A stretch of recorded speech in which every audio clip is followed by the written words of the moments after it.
안녕하세요. 이베스트 투자증권의 염승환 이사입니다. 계좌를 신규 개설한 고객님께 주식 상품권 $10를 드리는 이벤트를 진행합니다. 영상 하단 더 보기란을 통해 많은 참여 바랍니다. 네, 안녕하세요. 시장 함께 읽기 오늘 2022년 11월 4일 방송 시작하겠습니다. 자, 오늘은 주식시장이 요즘에 미국장이 빠져도요, 한국 시장 굉장히 견조하죠. 예, 정말 내성이 강해져서 다행입니다. 자, 오늘 먼저 이제 보고서부터 좀 말씀을 해드리고 또 시장 끝나면 또 시황도 좀 말씀드리겠습니다. 일단 이게 그 삼성전자 수급 관련된 내용이 하나 있고요.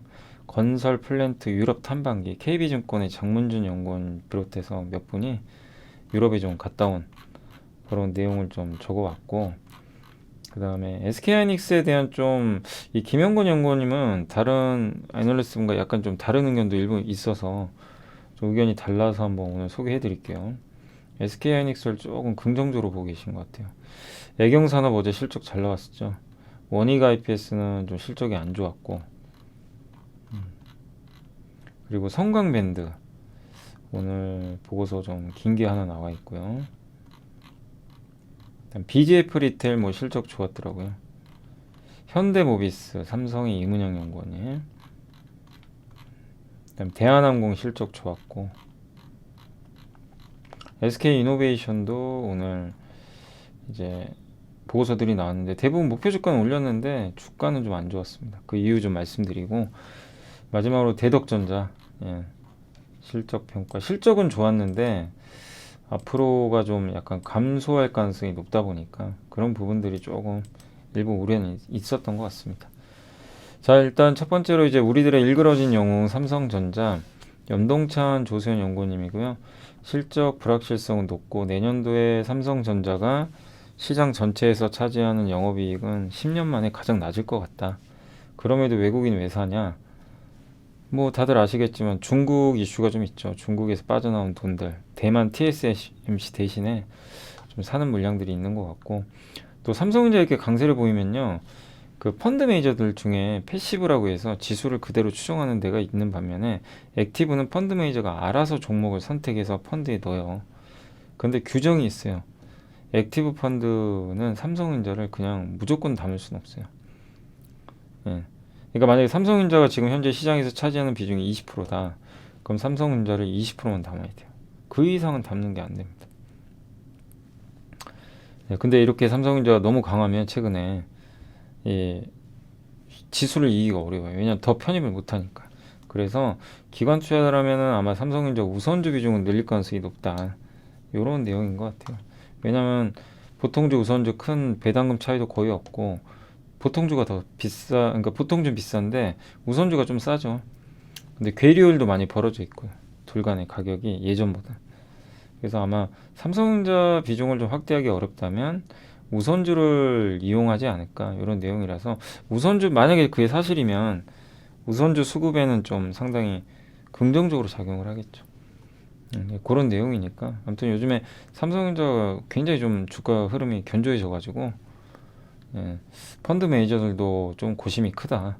그래서 아마 대체제로 삼성전자 우선주 사지 않을까, 이런 내용이 일부 있는 것 같습니다. 그리고 이제 건설 플랜트 유럽 탐방기인데, 유럽의 EPC, 그러니까 설계, 조달, 시공, 요거를 이제 합쳐서 EPC라고 그래요. 그러니까 대형 건설사라고 보시면 되고요. 그러니까 주택만 하는 건 아니죠. 여러 이제 플랜트라든가 이런 사업들을 하는 건데, 여기에 대한 이제 스터디를 진행을 해서 쓴 자료고, 현재는 에너지 완보와 에너지 전환, 이 두 가지가 가장 큰 이슈다라고 보시면 되겠고, 전통 석유 가스 플랜트와 대형 친환경 플랜트의 발주를 이끄는 분명한 설비 투자 사이클이 도래한다. 그리고 화공 플랜트 수주 확보와 친환경 플랜트, 그러니까 이 둘 다 하는 거죠. 이 전통 화학공학이죠. 저거는 이제 화학공학과 관련된 플랜트, 그리고 친환경, 여기는 수소, 이 두 개를 같이 지금 진출하고 있는 회사 중에 하나가 삼성 엔지니어링이에요. 그리고 업종이 과점화되고 이러면서 또 여기에 주로 저런 화공 플랜트에 들어가는 게 피팅이거든요. 그래서 피팅 업체들도 주목을 받을 수가 있고, 특히 이제 역대 최고 호황기를 이제 그 옛날에 2008년이었죠. 그때. 그리고 2012년 13년도에 좋았다가 무너졌다가 이제 다시 한번 역대 최고 호황기를 구갈 가능성이 높아져 가고 있고요. 이때 2014년에 유가 급락하고 막 이래가지고요. 유가에 연동돼요, 피팅은. 좀 안 좋았는데 어쨌든 구조 정도 많이 돼서 태광, 성광밴드, 그다음에 텍투비, 테크노포지 요 네 개 기업이 이제 독점입니다. 이게 매력이 있어요. 그러니까 업황은 좋아지는데 이걸 하는 업체가 전 세계 4개. 그러면 뭐 업황 좋아지면 다 수혜를 받는 거죠. 그래서 진입 장벽도 되게 높고요. 아무나 못 만들어요. 돈도 많이 들고 되게 큰 것들을 생산을 해야 되기 때문에. 그래서 10년 만에 빅사이클이 좀 예상된다라는 내용이고요. 예. 특히 LNG 쪽에 많이 들어갑니다. 뭐 탐방을 또 갔던 내용들이 여기 좀 들어가 있는데 플랜트 이 시장이 장기 호황 초입기로 좀 들어간 것 같다 이런 내용이고 오일, 석유, 가스 이런 것뿐만 아니라 친환경, 수소 그리고 유가, 가스 가격이 계속 강세고 에너지 전환 테마가 있잖아요. 거기다 중동에서 돈을 많이 벌어서 아마 내년부터 본격적으로 발주가 늘어나지 않을까. 올해는 예상보다 발주가 그렇게 좋진 않았습니다. 상반기에 부진했고 하반기에 좀 늘었지만 내년에는 전체적으로 1913억 달러니까 우리나라 돈으로는 한 200조 가까이 되는 거죠. 200조 넘죠. 250조. 그런 발주가 엄청 큰 거죠. 그래서 여기 대표적인 수혜주는 삼성 엔지니어링하고요. 현대건설로 좀 꼽고 있는 것 같습니다. 건설사 중에선. 그리고 아무튼 올해 하반기 들면서 입찰 진행이 늘어날 것 같고 내년에 발주가 온기가 퍼진다. 특히 카타르, 아랍에미리트, 사우디만이 아니라 그동안 소극적이었던 쿠웨이트나 기타 이제 중동 국가들도 참여할 가능성이 높고 또 친환경도 같이 한다. 이런 내용임을 참고하시면 되겠습니다. 그래서 이제 한 몇몇 기업하고 인터뷰를 했나 봐요. 그래서 그 내용인데 페트로팩이라는 기업이 우리나라 대형 건설사랑 가장 유사하대요. 사업 구조가. 물어봤나 봐요. 플랜트 시장 현재 전망 어떠냐. 장기호황 시작이다. 그리고 입찰 파이프라인은 어느 때보다 유동적이다. 근데 자기네는 570억 달러 정도, 60조가 넘네요. 그런 입찰한다는 건 뭐죠? 수주를 따는 게 아니라 60조 정도 되는 사업에 우린 입찰을 하겠다. 뭐 이런 의도인 것 같아요. 이런 내용이겠죠. 그리고 플랜트 시장 개선되고 있고 공정이나 지역을 가리지 않고 다 좋대요. 그러니까 뭐 원유, 가스부터 해가지고 뭐 석유화 할 것 없이 되게 다양한 공정에서 많은 발주들이 나오고 있는 것 같고요. 지역도 다 다변화돼 있다. 이렇게 보시면 돼요. 유럽에서도 정유 공장 업그레이드가 진행 중이고요. 그리고 아랍에미리트 가스파라는 할리겐 가샤라는 그 이제 요게 아마 LNG였나요? 제가 알기로는 가스 쪽이었던 것 같은데 아무튼 근데 이런 경우에 그 보통은 이제 계약을 하고 막 이런 것들이 시간이 오래 걸리는데 여기는 아랍에미리트가 좀 급했나 봐요. 입찰 과정을 변경 단축해 가지고 굉장히 빨리 처리를 했대요. 그러니까 이제 스피드하게 가는 거죠. 입찰하고 이거 기업 선정하는데 시간 많이 걸리거든요. 근데 이 회사도 자기네도 공개하기 어렵지만 그런 또 파이프라인이 하나 또 있다고 합니다. 그러니까 이런 프로젝트 입찰을 진행하려면 상당한 수준의 인력, 시간, 비용이 투입돼야 되는데 그게 이제 필요 없게 되는 거죠. 이제 그런 것들도 최근에 좀 나오고 있고 그다음 피팅 시장입니다. 피팅은 10년 만에 빅스. 이게 피팅이에요. 이게 파이프를 서로 연결해 주는 거죠. 이렇게 파이프가 휘어질 때 그러니까 이렇게 파이프가 이렇게 오다가 일로 가야 되거든요. 만약 예를 들면 가야 된다. 그러면 얘를 연결해 줘야 돼요. 이렇게 틀어줘야죠. 요게 피팅이에요. 요게 피팅입니다. 이렇게. 요 보이시죠? 요 큰 거를 태광, 성광밴드가 주로 만들고 요 작은 거 있죠. 작은 거는 하이로코리아가 만들어요. 그래서 중동 산유국들의 친환경 프로젝트 전책이 본격적으로 탄력 받을 거고 수소에도 들어간다고 합니다. 이게 수소에는 더 비싼 제품들이 들어가겠죠. 스테인레스나 이런 제품들이 들어가고 카본으로 만드는데 그거보다는 제품 가격 수익성이 높다. 그러니까 수소 시장이 커지면 더 좋을 수 있다는 거죠. 아무튼 전방 산업이 되게 좋기 때문에 뭐 대형 건설사가 사실 좀 아쉬운 게 국내 이제 부동산이 좀 안 좋아서 그렇긴 하지만 어쨌든 이 방향성은 좀 맞는 게 아닌가라고 저도 좀 생각을 하고 있습니다. 그리고 피팅도 지금 뭐 LNG, 중동, 미국 다 이런 쪽에 수요들이 느니까 긍정적인 것 같아요. 다만 너무 급등했을 때만 좀 조심하자, 주가 측면에서는. 그 말씀을 드리고, 하이닉스는 미래에셋의 김영건 연구원님이 목표주가 꽤 높죠. 일단 작년에 상각비 투자하면 이제 감가상각을 해야 되는데 그게 14조 정도 되는데 내년 영업이익이 제로가 나더라도 자본 부족은 크지 않다. 그리고 내년에 설비 투자가 줄어드니까 상각비도 절감될 거다. 이런 내용이고 24년엔 이익이 급증할 걸로 보고 있는 것 같아요. 24년도에는 올해보다 더 높게 나올 것 같다, 이익이. 그럼 되게 좋죠. 그리고 최근에 일각에선 채권 발행 시도를 했는데 무산됐다, 뭐 이런 루머들이 도는데 그건 사실 무근이라고 합니다. 다만 이제 현금 비축은 당연한 거죠. 요즘에 워낙 위기다 보니까 뭐 전 세계가 위기잖아요, 사실. 어떻게 보면 그래서 기업 입장에서는 현금 비축을 하는 거는 당연하다, 이렇게 보시면 되겠고, 중국 생산 설비 문제 우려가 좀 큰 상황인데, 그러니까 지금 제일 하이닉스가 요즘에 주가 좀 부진했던 게 우시 공장. 전체 D램의 50%를 여기서 만드니까요.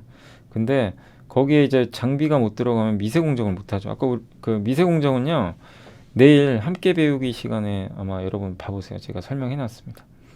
그래서 내일 토요일 오전 10시에 함께 배우기, 반도체 함께 배우기 파트 2 한번 보시면 좋을 것 같고, 아무튼 이 미세 공정은 국내 EUV 서포트를 통해서, 국내 저 EUV 장비를 통해서요, 그게 되는 건가요? 저도 잘 모르겠는데 미세 공정 할 수가 있나 봐요. 그러면 다행이죠. 그러면 뭐 하이닉스 입장에서야 일단은 다행이고, 우시 설비를 그럼 활용할 수가 있잖아요. 그럼 이론상 2030년까지도 운영할 수 있대요. 저게 진짜 사실이면 하이닉스는 한시름 놓는 거죠.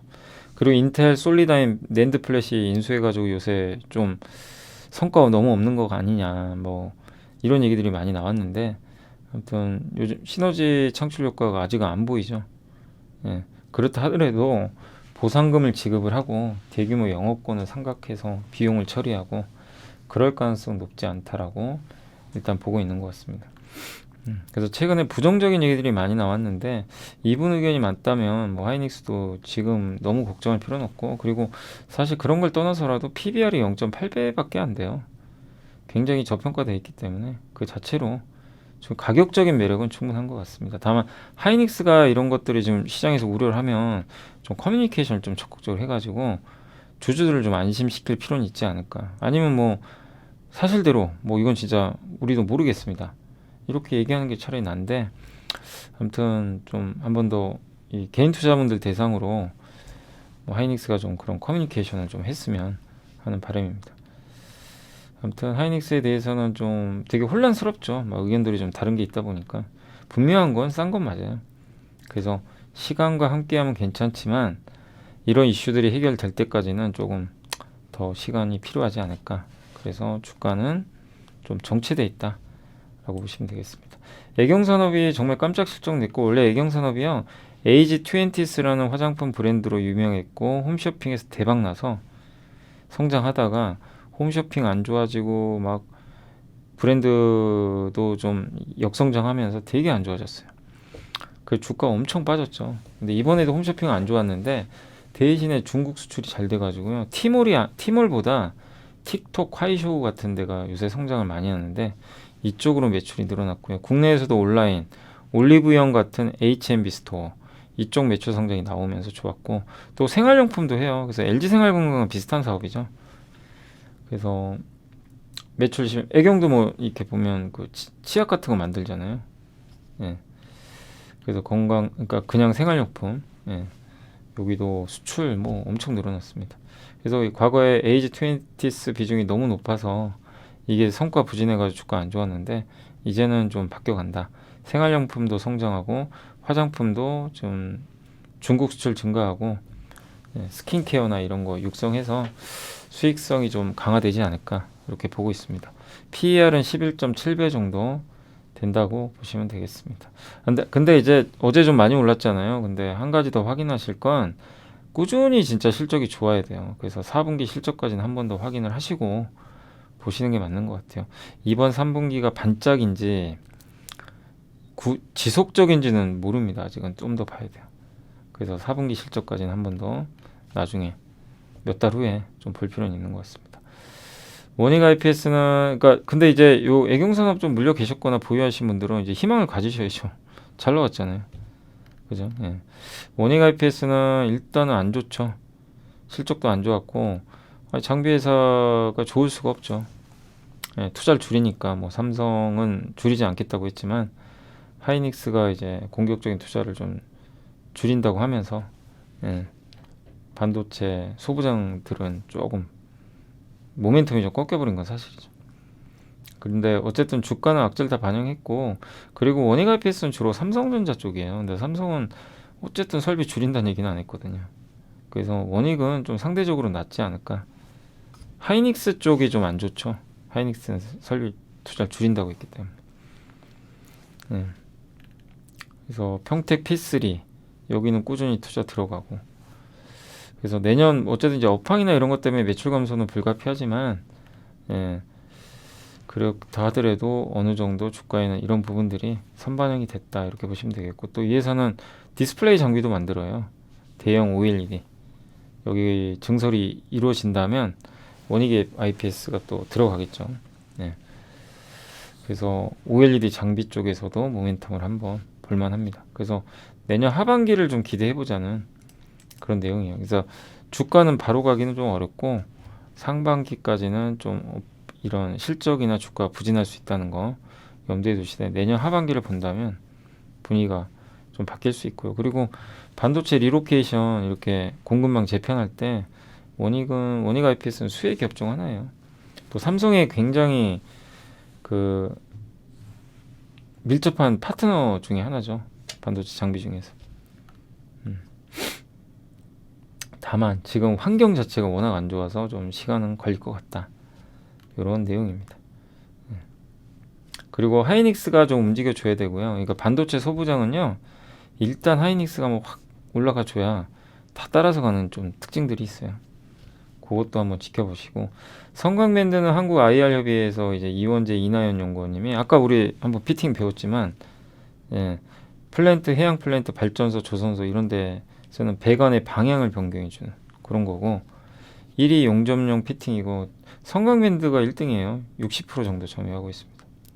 태광이 2등이고 국내에서 자회사가 화진 PF라고 있는데 이 회사는 작은 거 그러니까 성광밴드나 태광 큰 그 피팅을 만들고 이 화진 PF는 소형 요걸 만들고 있습니다. 최대 수출 지역은 옛날엔 중동이었는데 지금은 북미로 바뀌었어요. 미국에서 LNG로 엄청 지금 투자 많이 하잖아요. 근데 과거에는 중동이 훨씬 많았습니다. 석유화, 이제 조선해양, 발전 이런 비중이고 유가와 매출이 연동됩니다. 유가 오를 때 좋아요. 예. 근데 이제 과거랑 유가가 좀 비슷한데도 약간 다른 점은 예. 당시에는 조선사 비중이 높았는데 지금은 조선 비중이 그렇게 높진 않죠. 그리고 수요 견인이 아니라서 공급 부족 때문에 유가 올라간 거잖아요. 수요가 늘어나면서 유가 올라갔으면 더 투자가 많이 나왔을 텐데 그러진 않은 게 조금 매출이 당시보다 적은 이유다 라고 보시고 상반기에 대형 건설사 수주가 부진했지만 3분기부터 늘어났습니다. 실제 3분기에만 이제 10조 넘는 수주가 나와서 4배나 급증했고 중동 수주도 5배나 늘어났어요. 그래서 중동이 최근에 최대 수요처로 10년 만에 다시 급부상을 하고 있습니다. 그래서 용접용 피팅은 발전소, 화학공장, 정유공장, 가스처리시설 이렇게 들어가는데 카타르, LNG, 사우디, 폴란드, 사우디 이런데 일단 국내 대형사들이 이미 수주를 해놨거든요. 그럼 저기서 이제 공사를 해야 될 거 아니에요. 그럴 때 이제 피팅 업체들도 또 수주를 받을 수가 있겠죠. 용접용 피팅 같은 건 미국 수출액이 160%나 증가했습니다. LNG 때문에. LNG도 이렇게 뭐 실어 나를 때 파이프라인이 있어야 되거든요. 그럴 때 피팅이 필요하죠. 그리고 상반기 실적 좋았고 예, 내년에도 실적 좋을 것 같고요. 미국의 LNG 플랜트 투자는 지속될 것 같고 지금 왜냐면 유럽으로 계속 수출해야 되니까 예. 세계 최대 LNG 프로젝트인 카타르의 노스필드 여기 프로젝트도 발주가 계속 이어질 것 같다. 이런 내용입니다. PBR은 근데요 0.8배라서 아주 싸진 않습니다. 요게 피팅이에요. 이렇게 용접용 피팅 두사의 수출액. 이 빨간색이 국제유가고요. 이 밑에 막대기가 수출액인데 이게 급증하고 있죠. 2022년 유가 오르면서 유가는 좀 최근에 좀 슬로우해졌지만요. 저건 아마 평균 유가를 나타내는 것 같습니다. 그 연도별 신규 수주 이렇게 모처럼 정말 오랜만에 한 7년 됐나요? 최대 수주를 따내고 있습니다. 용접용 피팅 수출액 비교해서 맨 왼쪽이 미국입니다. 그냥 압도적이죠. 미국이 거의 다 납품을 하고 있어요. 이게 미국의 LNG 액화 플랜트 프로젝트 현황인데 요게 이제 예상 가동 일정이고 좀 남아 있는데 이런 것들을 이제 투자를 하거든요. 그럼 여기에 피팅 같은 게 다 들어가요. 관이 임세가 없으면 안 되죠. 그래서 이런 이제 전방 수요가 열리기 때문에 성강밴드에 대해서도 우리가 예전에 한번 공부는 해봤지만 또 한번 공부를 해볼 필요는 있다라고 말씀드리겠습니다. 성강밴드 한번 이제 밸류를 한번 볼게요. 여기 보시면 이게 성강밴드거든요. PBR 보이세요? 고점을 뚫어버렸죠 한번. 그러니까 지금은 제가 이제 내용 좋은 거 오늘 2개나 소개드렸지만 여러분들이 이런 판단을 꼭 하셔야 돼요. 아무리 보고서 좋고 내용이 좋아도 밸류가 일단 올라와 있으면 기다려야 됩니다. 정말 지금은 비싸다라기보다는 과거 평균보다 높아요. 그러니까 이제 지금은 조금 내용이 아무리 좋아도 이런 내용이 있구나 그렇게 생각은 하고 계시되 투자 결정은 나중에 하는 게 낫겠죠. 그래서 저 밸류를 보면 조금 부담스럽다는 거. 근데 언제든지 뭐 주가가 급락해서 싸질 때가 또 올 수도 있어요. 그때는 비중을 늘리셔도 되겠죠 나중에. 지금은 좀 지켜만 보는 게 좋겠고, BGF 리테일은 이 인플레 시대 최대 방어주입니다. 목표 주가 올렸고요. 어제 실적 잘 나왔습니다. 그래서 기존 좀 신장률도 좀 되게 좋았고, 제품 가격도 인상되고 또 약간 더 비싼 제품들도 나가고 외식 수요를 대체하고 있어요. 상분기 식품 매출액도 증가, 출점 새로 만드는 이런 편의점들도 늘어나면서 연간 목표치를 더 올렸다고 합니다. 그래서 고물가 고금리로 인한 소비 위축에 가장 방어적이면서 주력인 HMR 가정 간편식 사업도 하고 있고 연간 신제품으로 220. 그러니까 집에서 먹을 수 있는 그런 도시락 이런 것들을 직접 하는 거죠. 그래서 사람들이 아무리 뭐 소비를 줄인다고 해도 편의점 소비는 줄이기가 힘들어요. 한 번에 많이 사는 게 아니다 보니까. 그래서 소비가 파편화되고 히트 상품의 주기가 짧아지는 만큼 동사는 이 부분에 선제적으로 집중한 효과가 지금 나타나고 있다. 이렇게 보시면 되고, 다만 주가가 싸진 않습니다. 이런 게 반영돼서 GS 리테일은 좀 저평가인데 사업이 섞여 있어 좀 애매하고 온라인 투자 많이 해놨고, 근데 저게 이제 조금씩 리스크가 완화되면 뭐 GS 리테일도 저평가돼 있으니까 올라갈 것 같고, 다만 BGF는 밸류가 싸진 않습니다. 17배니까. 그래서 뭐 아까 성광면들도 그렇지만 좀 약간 밸류가 좀 비싸다고 생각하시면 좀 기다려 보는 것도 하나의 방법인 것 같아요. 무리할 필요는 없습니다. 자, 현대모비스는 목표주가 28만원 유지했고 3분기 실적 완성차로 비용 전가를 일단 확인을 했고요. 4분기 모듈 사업부 흑자 전환 기대하고, 우리 한번 이제 실적 발표한 거 한번 예전에 봤죠. 그래서 이 내용들을 알고 계실 거예요. 내년에도 실적은 좋을 것 같고, 제일 중요한 게 이거 언제 흑자 전환할 거냐. 전동화 사업부, 배터리 관리하고 구동 모터 만들고 전기차에 관련된 부품이에요. 근데 이게 올해 9.4조인데 5년도에는 21조까지 크게 성장할 걸로 보고 있습니다. 배터리팩, 배터리 그 보호회로, 그 다음에 냉각팬을 포함한 온도 조절 장치, 인버터, 컨버터 같은 이제 전원, 이게 전압이나 전류를 바꿔주는 이런 것들과 관련한 전원 차단, 관리 장치를 이런 걸 다 포괄하는 게 BSA라 그럽니다. 배터리 시스템 어셈블리. 여기다가 전기차 모듈, eGMP 구동 모터 이런 것들을 독점으로 납품을 하고 있어요. 그래서 요즘에 배터리만 잘 갔지만 우리가 이제 전기차에 들어가는 부품이 배터리만 있는 게 아니잖아요. 계속 그래서 우리가 이 전동화 부품 만드는 기업들도 공부를 계속 할 필요는 있습니다. 그 현대기아는 기존 공장에서 전기차 생산이 가능한데 현대모비스는요 다 신규 투자해야 돼요. 그냥 그래서 비용이 많이 들어가요. 근데 R&D 비용을 다 지금 100% 비용 처리하고 있습니다. 그냥 깔끔하게 하고 있고 해외 수주는 성과가 좀 나오고 있어요. 목표치 89% 달성했고 벤츠에 납품한 게 굉장히 컸죠. 전기차 셰시 모델. 그리고 북미 인도 비중이 좀 높고 미국, 중국, 유럽, 중국 비중도 좀 있긴 있습니다만은 북미와 인도 매출 비중이 좀 높다. 이렇게 보시면 되겠고 이 전동화 매출 및 단가입니다. 계속 올라가고요. 해외 수주도 목표치 89%까지 달성을 했습니다. 미국하고 중국 쪽이 좀 많이 늘어났고요. 이런 것들 만드는 거예요. 이런 것들을 뭐 받아다가 조립하고 예. 뭐 반도체를 만드는 회사는 아니니까 그래서 이런 이제 eGMP 전동화 부품을 다 이제 만들어 주는 회사다라고 보시면 되겠고 미국에 이렇게 전용 공장들을 쳐요. 서패너, 배터리 시스템, 뭐 모듈, 배터리 시스템 이런 것들을 계속해서 투자를 한다라고 보시면 되겠습니다. 현대모비스 이제 R&D 연구개발 매출 대비해서 비중은 꺾이고 있어요. 이제 그리고 R&D 이 퍼센테이지가 꺾였죠, 확실히. 그래서 금액도 좀 줄고 있고, 그러니까 이제 비용 부담이 조금씩 완화되고 있다는 거, 그 점도 한번 생각을 해주시면 좋을 것 같습니다. 안녕하세요. 이베스트 투자증권의 염승환 이사입니다. 계좌를 신규 개설한 고객님께 주식 상품권 10달러를 드리는 이벤트를 진행합니다. 영상 하단 더 보기란을 통해 많은 참여 바랍니다. 자, 그리고 이제 대한항공이고요. 대한항공도 실적이 정말 깜짝 실적 나왔고 무려 영업이익이 8천억이 넘었어요. 시장 기대치 6,386억인데 영업이익이 한 8,300억인가 나왔더라고요. 그래서 급증을 했고 국제선 여객이 단가가 올라갔죠. 수요 증가했고 그 다음에 화물 운임도 강했다고 합니다. 화물 매출은 좀 줄었는데 그 화물기를요 개조를 해가지고 그 위에다가 여객기로 만든 거예요. 사람들 탈 수 있게. 이 두 가지 같이 결합한 하이브리드를 한 거죠. 그래서 화물이 좀 빠져도요 저 여객으로 메꿔버린 거예요. 네, 그래서 지금 실적이 좋았던 것 같고 국제선 여객 공급량은 아직 2019년 3분기 그때가 정상일 때 48% 정도밖에 안 되지만 올해 말에 60%까지 그러니까 언젠간 100까지 올라가겠죠.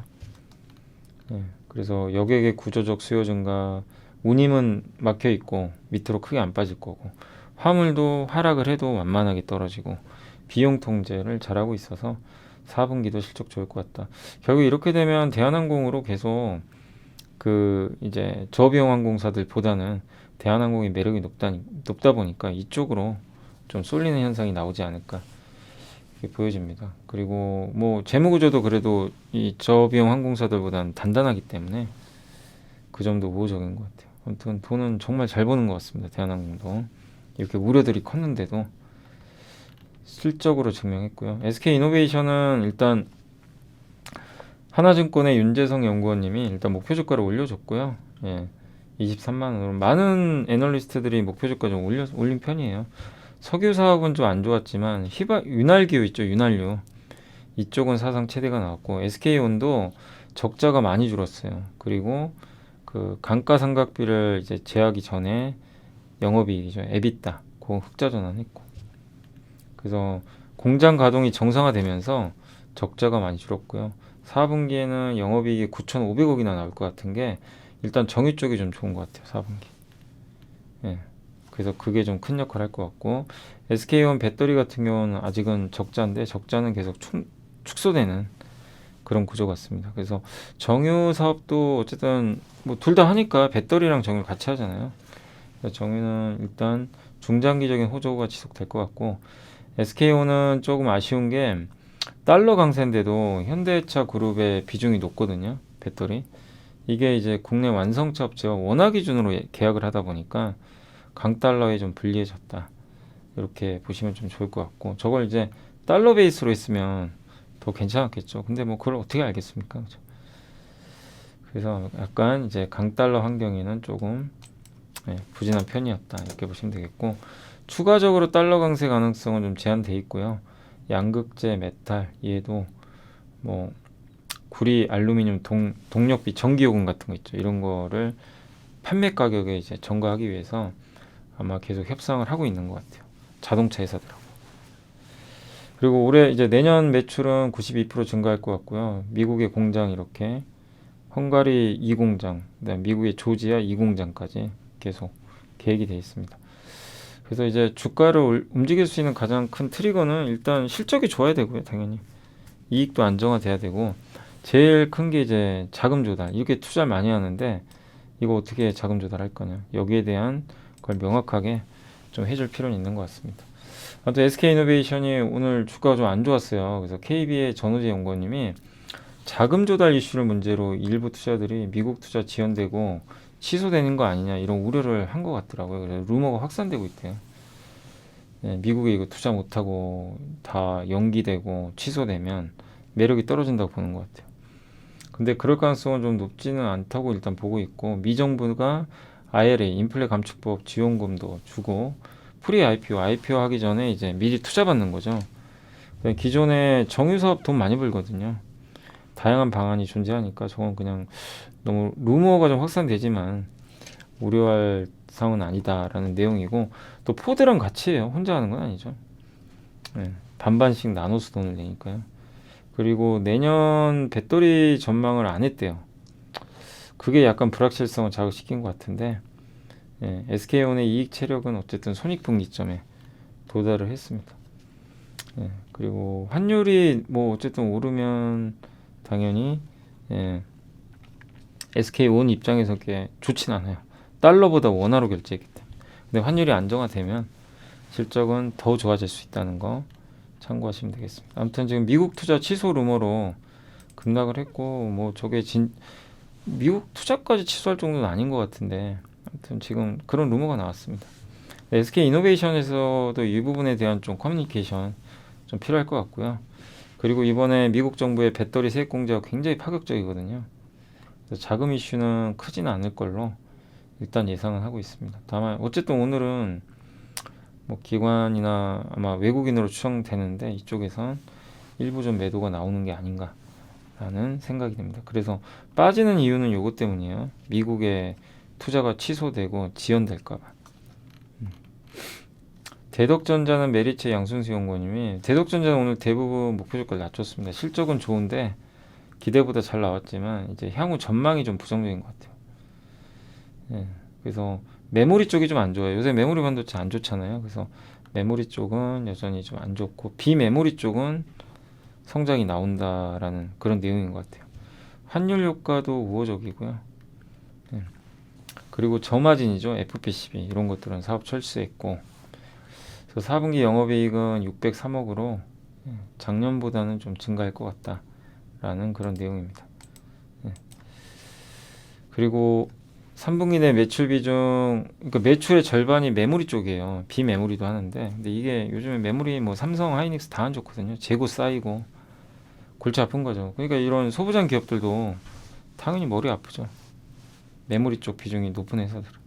그래서 이걸 털어내기 위해선 시간도 걸리고 이렇게 실적에도 안 좋게 작용하겠죠. 근데 이 회사는 메모리만 하는 게 아니라 핵심 사업으로 떠오르는 게 이제 플립칩 BGA. 2년 전부터 투자했잖아요. 이건 그대로 어쨌든 진격을 하는 거니까. 네, 그리고 이걸 만드는 업체는 전 세계 몇 개 없어요. 네, 그리고 저 만들어도요, 테스트 기간만 1년 6개월 걸린다고 합니다. 네, 그러니까 고마진이고 진입 장벽 높고 1년 6개월이나 시간을 또 기다려야 되거든요. 다른 업체들이 하고 싶어도. 네. 어쨌든 그런 부분도 이제 그 대덕전자만의 매력인데, 다만 기존의 메모리 기판이 좀 업황이 워낙 안 좋아서 이 부분 때문에 4분기도 실적은 좀 기대에 부응하지 못할 것 같다. 그런 내용이니까 참고하시고, 어쨌든 이건 시간과의 싸움이죠. 이렇게 되면 대덕전자도 주가도 저평가돼 있고요. 그래서 그런 점 염두에 두시고 보시면 될 것 같습니다. 자, 이제 장이 끝났고요. 자, 이제 시황 좀 말씀을 드릴게요. 오늘 우리나라 주식시장은 일단 오늘 올랐습니다. 오늘 이게 막판에 어제랑 정반대요. 어제는 장 막판에 그냥 빠졌는데 오늘은 또 들어 올려 버렸어요. 그래서 모양이 더 좋아졌고 좀 강세로 마감이 됐고요. 오늘 국내 증시 코스닥은 조금 부진했지만 그래도 코스닥도 막판에 좀 올려줬고, 특히 코스피가 요즘에 외국인 매수가 계속 들어와요. 그러니까 뭐 미국이 지금 빠져도요, 한국 시장은 뭐 반대로 좀 올라갑니다. 예. 오늘 환율도 일단 1420원이 좀 깨졌고, 그리고 최근에 나스닥 되게 안 좋죠. 그러니까 나스닥은 힘이 완전히 없어요. 근데 다우는 또 강합니다. 너무 다르죠. 그러니까 우리나라도 마찬가지로 코스닥은 부진하지만 코스피는 상대적으로 좀 강한 그런 흐름들이 좀 나오고 있다. 이렇게 보시면 일단 좋을 것 같습니다. 그래서 오늘도 시장은 미국과 전혀 상관없이 한국만의 힘으로 올라갔고, 근데 이제 사실 오늘은요, 그 중국 증시가 폭등을 했어요. 한 가지 말씀을 드리고 싶은 게, 오늘 중국이요, 난리가 났습니다. 여기 이건 어제 건데 홍콩 증시 보이시죠? 예. 6% 폭등했는데 그 이유가 뭐냐면 중국이 제로 코로나 또 풀 것 같다. 요즘에 계속 뉴스 나오죠. 조만간 풀지 않을까 하는 그런 얘기들이 실제 중국에서 돌았고, 오늘 그래서 오늘 홍콩이 급등을 했고요. 오늘 우리나라에서도 화장품주가 제일 많이 올랐어요. 중국 소비주가. 면세점. 그 오른 이유는 오늘 중국에서 그런 좀 이슈들이 있어서 올랐다라고 생각을 해주시면 좋겠습니다. 그러니까 뭐가 있었냐면, 그 CT에서 주최한 회의에서 전 그 질병관리센터 연구원 정강이란 사람이요, 중국 정부가 제로 코로나 정책을 점진적으로 완화할 것을 언급했다고 합니다. 그러니까 완화할 것이라고 예상을 한 거죠. 이제 본인이 예상을 한 것 같은데, 그래서 이틀 전 블룸버그에서 방역 완화 기대감이 좀 있었거든요. 한번 루머가 돌았는데 거기에 대해서는 좀 아직은 좀 얘기들이 명확하게 안 나왔는데, 예, 어쨌든 이제 이런 식으로 또 언급이 나오니까 중국 증시가 좀 흥분을 했고, 또 중국 본토와 홍콩 간의 왕래가 내년 초부터는 또 가능하지 않을까, 이런 얘기가 있었고, 또 독일 슐츠 총리가 지금 중국에 갔어요. 그래서 실제로 시진핑 주석을 만났다고 합니다.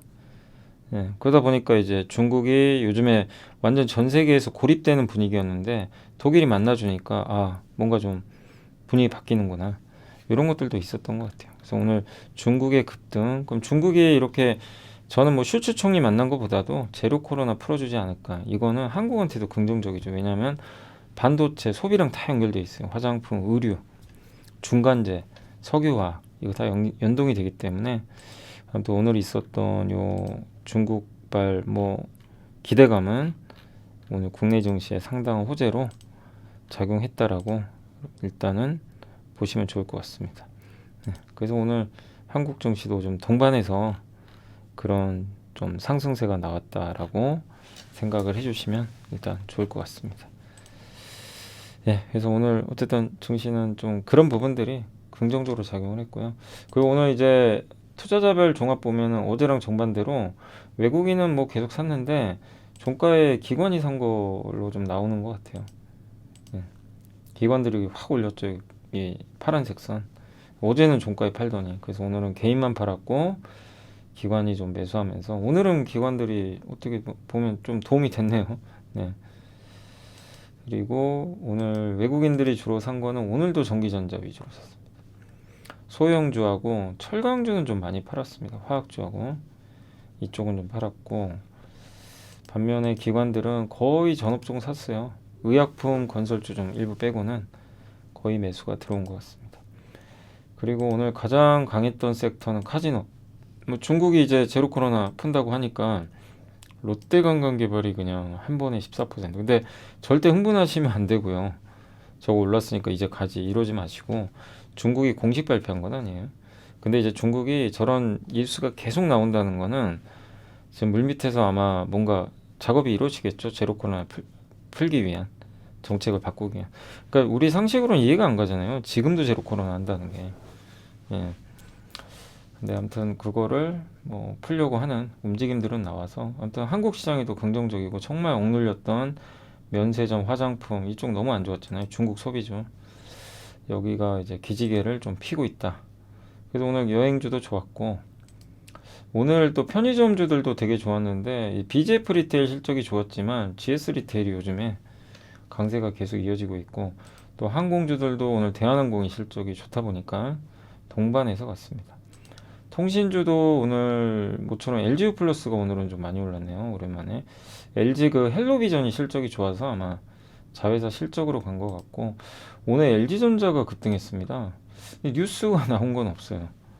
근데 아무튼 오늘 LG전자가 오랜만에 급등세 좀 보여줬고요.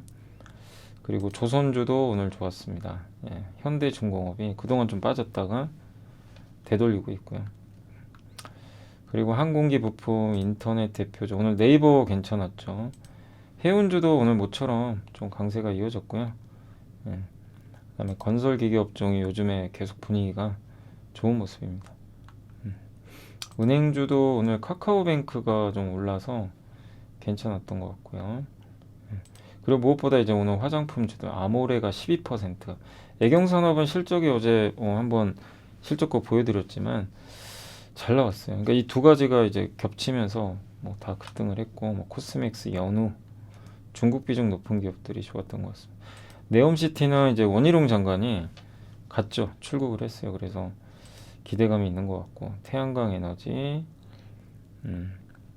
또 증권주, 오랜만에 오늘 증권주도 일부, 특히 다올투자 굉장히 그동안 많이 빠졌잖아요. 오늘은 모처럼 반등 나왔고, 백화점도 면세점 관련주 위주로 상승을 해서, 그래서 상승한 업종이 꽤 많습니다.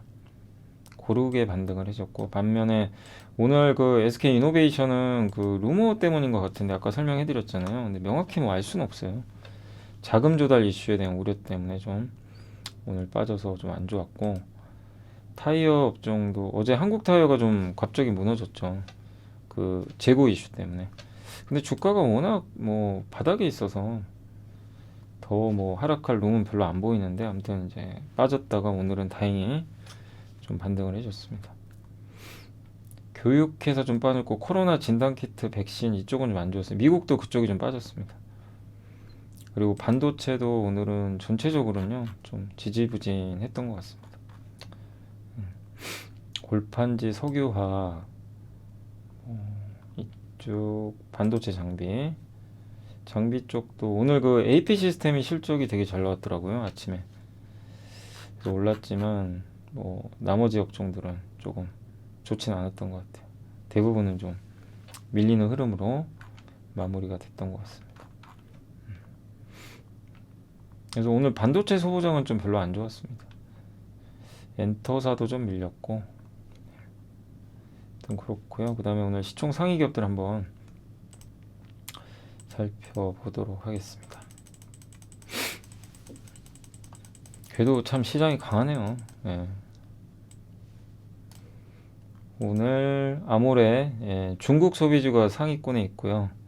롯데칠성도 좋았고, 첨보도 중국의 그 약간 경쟁 기업들의 주가가 좋았다 그러더라고요. 그래서 오늘 첨보가 한 6% 정말 오랜만에 올랐죠. 포스코인터도 신규 투자 발표가 좀 있었던 것 같고, 그리고 카카오 그룹주가 진짜 오랜만에 좋았고, WCP도 요즘에 뭐 내부자들이 꾸준히 사던데 오늘 한 5% 정도 주가가 올랐습니다. 대한항공 실적 좋았고, 현대중공업, NC도 약간 이게 근데 꼭 네옴시티 때문에 오르는지는 잘 모르겠는데, 빈살만 왕세자 그 국부펀드가 NC 지분 갖고 있잖아요. 5%. 근데 뉴스가 나온 건 없는데 아무튼 올라왔습니다. 아마 네옴시티로 좀 추정이 되고요. SKI테크놀로지, S1, 게임주 오늘 좋았어요. 게임주도 사실은 약간 사우디 수혜주예요. 저번에 한번 그 KB증권 보고서 한번 보여드렸지만, 사우디의 수혜주가 저 S1 게임주, 예, 컨텐츠 기업들이죠. 약간 그쪽으로 좀 매수가 들어왔던 것 같습니다. 그다음 편의점 회사들 좋았고, 카카오 게임주 마찬가지고, LG 디스플레이도 오랜만에 괜찮았고요. 한국타이어, 증권주, 면세점, 호텔신라, 삼양식품은 여전히 좋습니다. 참 견조한 것 같아요. 그리고 미래에셋증권, 크래프톤, HPSP 이런 다 고르게 올라왔고, 오늘 그 상승 종목이 좀 적네요. 코스닥은 아무래도 하락 마감을 했는데 대형주 중심으로 가다 보니까 하락 종목이 조금 더 많았던 것 같습니다. 오늘 가장 많이 빠진 거는 SK 이노베이션이 좀 안 좋았고요. 대덕전자도 실적은 좋았는데 아까 보고서 보여드렸죠. 그래서 내용은 항상 확인은 꼭 해보시는 게 좋고요. 그리고 최근에 좀 올랐었어요. 그죠? 네. 그래서 오늘은 좀 대덕전자는 주가 흐름은 좀 좋지 않게 흘러간 것 같습니다. 그러니까 실적 자체는 괜찮았어요. 괜찮았지만 최근에 주가 상승, 그 후로 4분기 좀 실적에 대한 우려감 이런 게 좀 나온 것 같고요. 그리고 스튜디오 드래곤도 오늘은 별 이슈는 없었습니다. 빠졌고, 덕산 네오록스는 이제 아이폰 생산 좀 줄지 않을까. 그 폭스콘 공장이 가동 중단 들어갔잖아요. 그 우려가 있었고, 원익 IPS는 실적 부진 있었고, W게임즈는 좀 빠졌고, 하이브도 그렇고, 에코프로비엠도 좀 일부 빠졌던 것 같습니다. 그 다음에 OCI, 롯데케미칼 뭐 큰 이슈는 없었어요. 솔브레인. 그래서 일부 기업들은 조금 빠지는 흐름들이 뭐 일부 연출됐다라고 보시면 좋을 것 같습니다. 그래서 오늘은 이렇게 크게 막 급락한 종목들이 몇 개 있긴 있지만 대부분의 기업들은 뭐 약보합 정도 아니면 강보합 기록하면서 좀 대부분 견조하지 않았나 이렇게 보여지고, 그리고 아주 시총 큰 거 중에서는 오늘 삼성전자가 올라갔고 LG엔솔도 올라갔고요. 삼성바이오, 하이닉스 이런 기업들의 주가는 견조했던 것 같습니다. 다 괜찮았어요. 그러니까 이노베이션 좀 제외하고는 시총 상위 기업들은 대부분 다 좀 견조하고 괜찮았다. 오늘 특히 하이닉스도 모처럼 살아나서 분위기 좋았던 것 같습니다. 그리고 오늘 이제 고용지표 좀 발표가 있는데 고용지표에서 또 어떤 그 얘기들이 좀 나올지는 한번 좀 지켜봐야 되겠지만 좀 참고하시면 되겠고, 그리고 오늘 그 배포가 된 자료 중에 하나가 있는데 우리 정부가 그 IRA 법안 있잖아요. 인플레이션 감축법 내 청정 에너지 관련 세액 공제에 대한 정부 의견서를 제출을 했다고 합니다.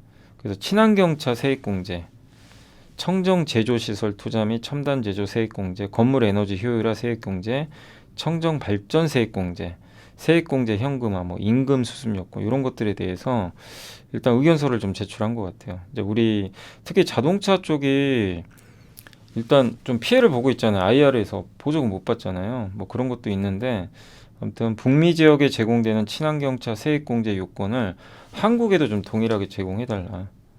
아니면 3년 유예 기간. 요게 좀 들어가 있대요. 그래서 요게 되면 좀 좋을 것 같긴 한데 미국이 들어줄지 모르겠어요. 아무튼 현대 기아한테 나쁜 뉴스는 아닙니다. 괜찮은 뉴스죠. 현대차 기아가 피해를 보잖아요. 미국에 좀 생산을 못하니까 전기차를 아직은. 그래서 그런 걸 담은 의견서를 미국에 지금 제출을 했다고 합니다. 그래서 미국 정부가 좀 이걸 좀 잘 받아주면 좀 좋을 것 같아요. 받아준다면 뭐 현대차한테는 되게 좋을 수 있는 그런 뉴스가 아닐까라고 생각을 하고 있습니다. 물론 이제 미국이 받아주느냐에 좀 문제가 달려 있는 것 같습니다. 그래서 그 부분은 좀 지켜보도록 하겠습니다. 아무튼 그런 좀 속보가 떠서 한번 말씀을 좀 드렸고요. 그리고 오늘 이제 고용지표 발표 있는데 미국에서 고용은 안 좋게 나와야죠. 고용이 안 좋아야 증시 호재라는 거 말씀을 좀 드리고 싶고, 자, 그 다음에 오늘은 공시가 별로 없고요. 여기 실적만 좀 있습니다. 그래서 실적 오늘은 이제 어제는 그 대한항공은 좀 늦게 봐서 대한항공 아무튼 어제 잘 나왔고, 그 다음 오늘 나온 거 중에서는 AP 시스템, 네, 요게 이제 잘 나왔습니다. 다만 이제 OLED랑 반도체다 보니까 업황 자체가 좀 안 좋아요. 그래서 주가가 뭐 탄력적이진 않지만 놀라운 건 매분기 그냥 실적이 서프라이즈 한데도 업황에 눌려가지고 못 가는 것 같습니다. 아무튼 오늘 나온 거 중 현재까지 나온 거 중에선 AP 시스템이 좀 실적은 가장 양호했다라고 말씀을 드리겠습니다.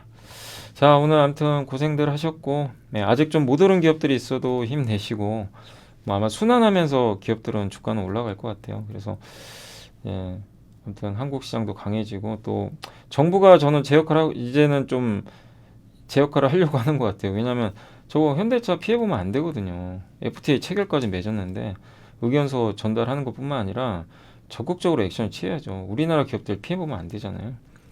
그래서 저런 의견서 제출한 건 정말 잘한 일인 것 같습니다. 미국이 좀 잘 받아주기를 기대하고, 아무튼 시장도 오늘 괜찮았고, 주말 좀 편하게 보내시고 내일 그 함께 배우기는 반도체 두 번째 파트 올려놨어요. 그 내일 오전 10시에 그 산화 공정, 포토 공정, 노광 공정이라고 하는데 그 공정과 관련된 밸류체인 그리고 반도체 기업들이 설비 투자한 것들이 좀 있거든요. 그런 거 정리해서 내일 오전 10시 올라가니까 그것도 참고해 주시면 좋겠습니다. 자, 아무튼 오늘 고생하셨고 이번 한 주 저는 다음 주 또 월요일 날 또 뵙도록 하겠습니다. 아무튼 고생하셨습니다. 감사합니다.